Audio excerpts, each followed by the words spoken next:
Hi, I'm Kevin Chavous. Welcome to What I Want to Know, a show based on curiosity and conversation with people making a difference in education. In each episode, experts and practitioners share their ideas on how we can improve learning and shape the hearts and minds of the next generation. Can we build a better future with better education? Of course we can. This is What I Want to Know.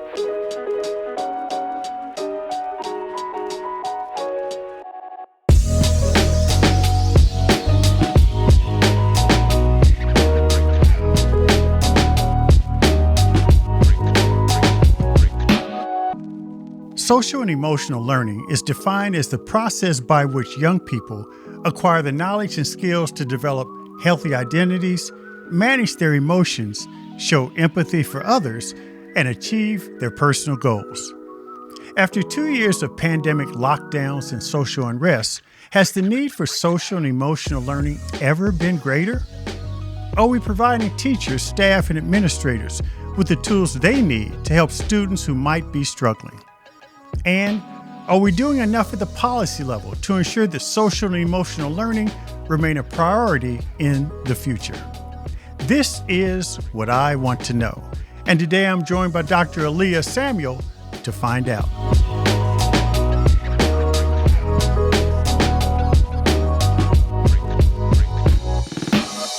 Dr. Elia Samuel is the president and CEO of the Collaborative for Academic, Social, and Emotional Learning, an organization that has helped grow social and emotional learning from a promising theory into education essential.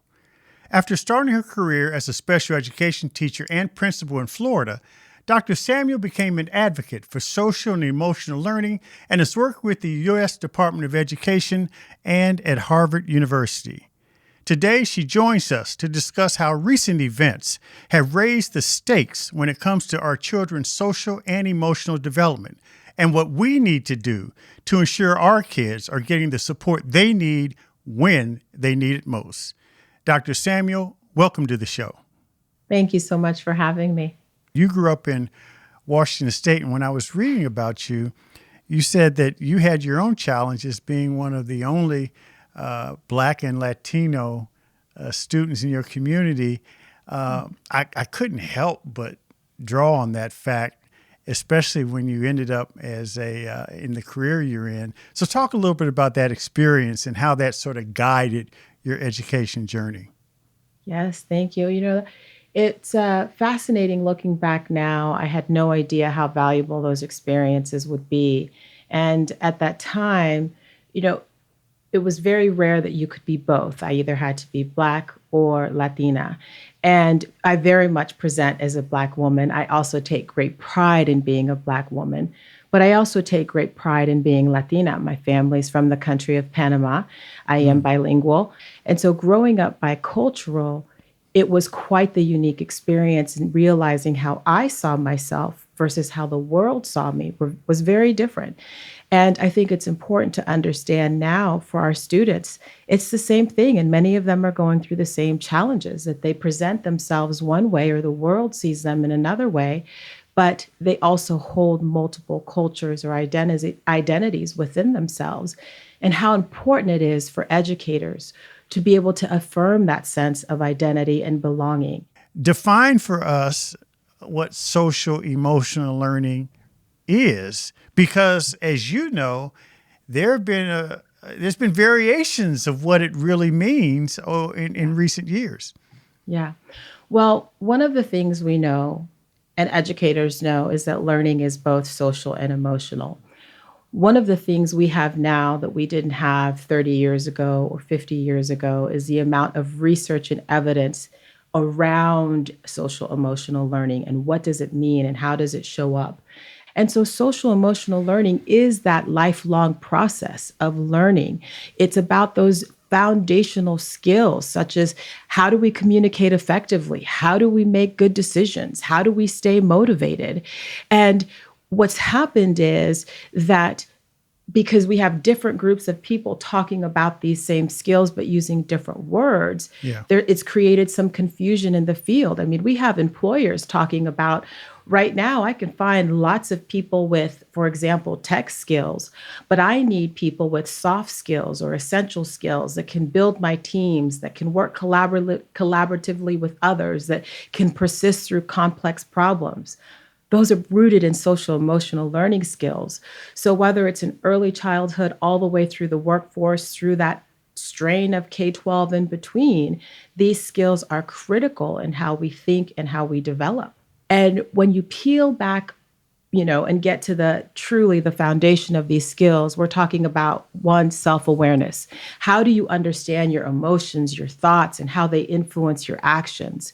Self-management, which is critical in this digital world. How do you manage the emotions and thoughts and actions in different situations, whether it's virtual situations, in-person situations, in order to not only achieve your goal, but to help cope with stress or thinking about creating change?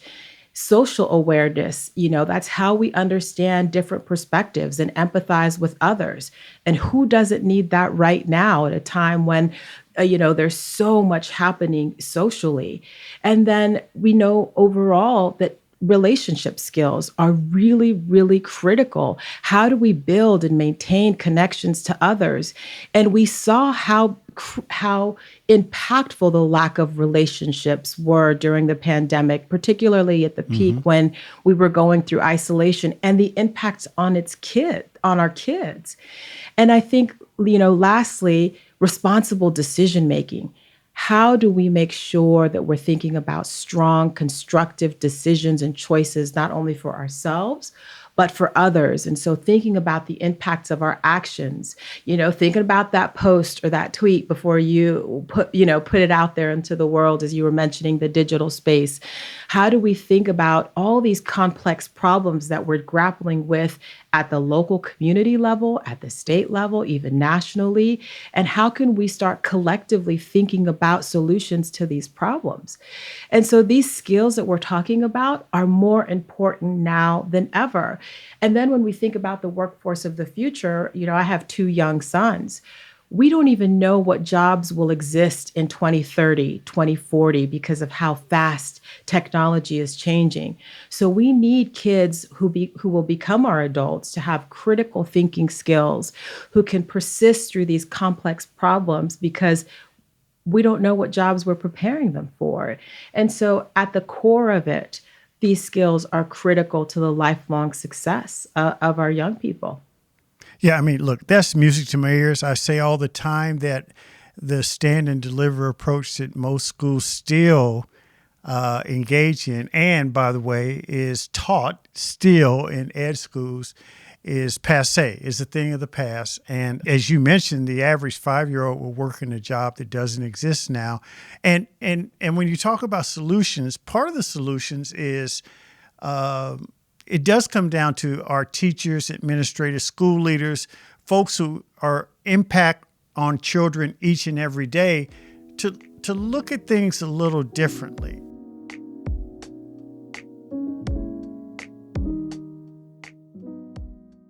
In the wake of the lost learning that occurred during the pandemic, there are those that say that we need to amp up on the hard skills. And we can get to the soft skills later. I mean, there's this train of thought out there that because kids are falling behind, kids aren't reading at grade level, they don't know math, and they lost all this time, that we need to really load up on that. Now, how would you respond to that argument? Because it's out there. Yeah. So that is a very adult-centered approach to education. And I'll give you an example. Let's take a kid who is in a math class who we're going to say, we've got to make up this instructional time. We've got to get to it. We're going to really ramp things up. And that child becomes frustrated. They feel like they don't have the vocabulary or the wherewithal or the understanding to solve the problem. What do you think that they're going to do? Doesn't matter how much you pile on, they're going to check out. So you can throw as much at them as you want, but if they're not able to identify and say to that teacher, Mr. or Mrs. So-and-so, I'm really feeling overwhelmed, or I'm just feeling like I don't have the tools to approach this problem. Can you help me, and ask for help and have the persistence to be able to say, I'm really struggling, but I'm going to be self-aware enough to recognize I'm frustrated in this moment. I'm going to ask for help and keep going. Those are the SEL skills that they need to then be able to do the work. So we have to think about, again, what do kids need in order to be able to learn effectively and efficiently. And even if we think about it as ourselves as adults, if our needs aren't met or if we're thinking about something else, we can't concentrate on the task at hand. And also, if we look at all the evidence and all the research, it shows us that SEL and strong SEL skills and adults who are very SEL aware or have those social emotional learning skills can actually model that in the classroom, and child outcomes, student outcomes improve. So it's not that we're saying you have to do one or the other. Let's just focus on them both. I love the fact that you keep it focused on the kid's perspective. I do think, and it's been this way for years, and there's a danger in our response post-pandemic to this reality continuing, where the adults put themselves ahead of kids in terms of shaping solutions. So I love how you keep it back on the kids. As parents, we have to model and use our vocabulary when we see that our kids are overwhelmed. It's okay for us to acknowledge and say, hey, I see that you're feeling overwhelmed or that you're frustrated. You know what? Why don't we take a break? Why don't we come back to this when you're feeling like you can approach it? Or helping them talk through, okay, you're feeling frustrated and overwhelmed right now. What are some things that will help you feel better? What are some things that will help you put things in perspective?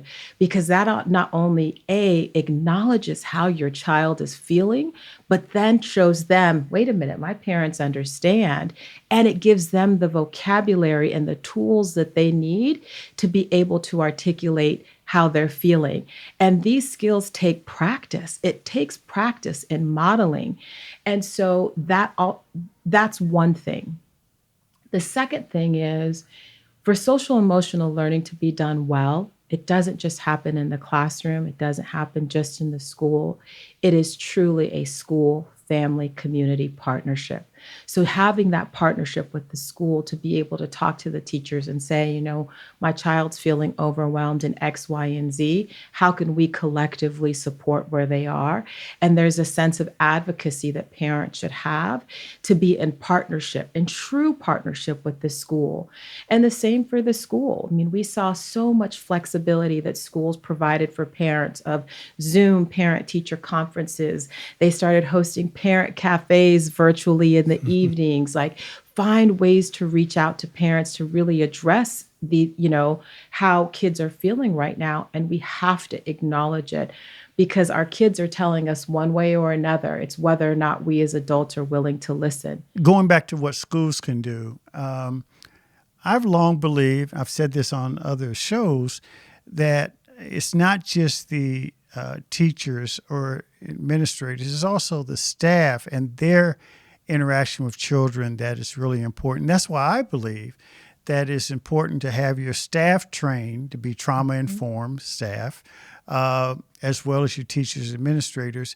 What other advice would you give, your former principal, to school leaders on how they can better serve children in this area and make sure it's a holistic approach as opposed to just one teacher in one classroom? Mm-hmm. So as a former principal, I can say this honestly, that we know when we talk about the school building, it's that principal, it's that school leader and the vision that they set. But in addition to setting the vision, it's also how they model the priorities that they believe in. And I think it starts with the principal modeling how important social emotional learning is to them, and also creating a space for the staff to also model their social emotional learning skills, and also recognizing, to your point, that every person in that school has a key role in their child's life. My 7-year-old, just this weekend, school is out for us. It was out on Friday. One of his favorite staff people to engage with at the school is the bus driver. He loves his bus driver. And we was talking about how he wouldn't see his bus driver again until August. And so you can't underestimate any role that someone plays in a child's life, because they're all critical and they all have an impact. It is a learning community, and every individual that is involved in that child's life during the school day is part of that community. So this is my last question. This is what I really want to know. When you talk about, policymakers, and you talk about making sure that your teachers and staff have the resources they need, it really comes down to education policy. Where are the priorities that are being set? And so what would your advice be to policymakers in terms of ensuring that social and emotional learning remains a focus in a priority way as they go about the business of funding schools? Number one, we have to put our kids first. Number one, let's put the adult conversations, the adult objectives to the side. Let's fundamentally listen and watch to see what our kids are telling us. And if we look at all of the signals and the data, our kids are crumbling in front of us. So it is not an option for us to not put them and their needs first. And subsequent to that, once we've decided we are truly going to put the needs of kids first, then number two, let's look at the evidence and the research. Let's see what the evidence and research says on things that help kids really become successful, not only in school, but outside of school and in life. Dr. Aaliyah Samuel, you're doing amazing work. Thank you so much for joining us on What I Want to Know. Thank you for having me. Have a great rest of the day.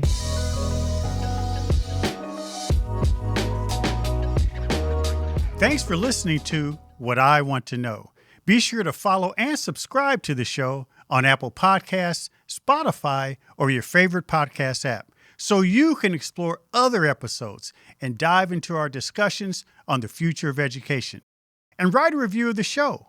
I also encourage you to join the conversation and let me know what you want to know using hashtag WIWTK on social media. That's hashtag WIWTK. For more information on Stride and online education, visit stridelearning.com. I'm your host, Kevin P. Chavous. Thank you for joining What I Want to Know.